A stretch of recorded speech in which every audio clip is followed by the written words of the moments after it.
4 বছরে 3 দেশ, একই গল্প। শ্রীলঙ্কা, নেপাল, বাংলাদেশ। চলছে শাসকের বিরুদ্ধে জনতার রোষানল।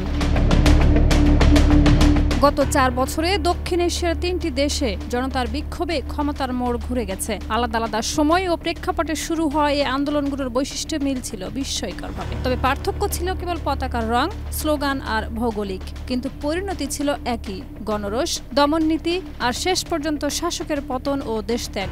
2022 সালে শ্রীলঙ্কায়, 2024 সালে বাংলাদেশ আর সর্বশেষ 2025 সালে নেপালে 3 দেশই দেখেছে ছাত্র যুব সমাজের নেতৃত্বে শাসন ব্যবস্থার বিরুদ্ধে বিস্ফোরণ।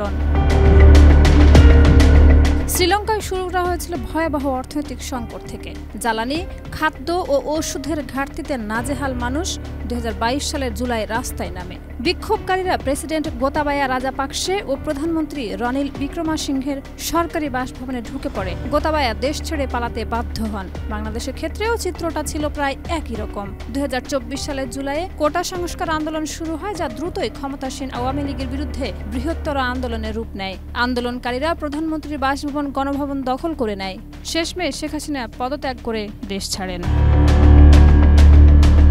সর্বশেষ 2025 সালের সেপ্টেম্বরের শুরুতে আন্দোলন ছড়িয়ে পড়ে নেপালে। সরকারের পক্ষ থেকে 26টি সামাজিক যোগাযোগ মাধ্যম যেমন ফেসবুক, ইউটিউব বন্ধ করার ঘোষণা ঘিরে ছাত্র যুব সমাজ রাস্তায় নামে। 8 সেপ্টেম্বর নিরাপত্তা বাহিনী বিক্ষোভকারীদের উপরে গুলি চালান। এতে শুধুমাত্র কাঠমান্ডুতেই নিহত হয় 18 জন।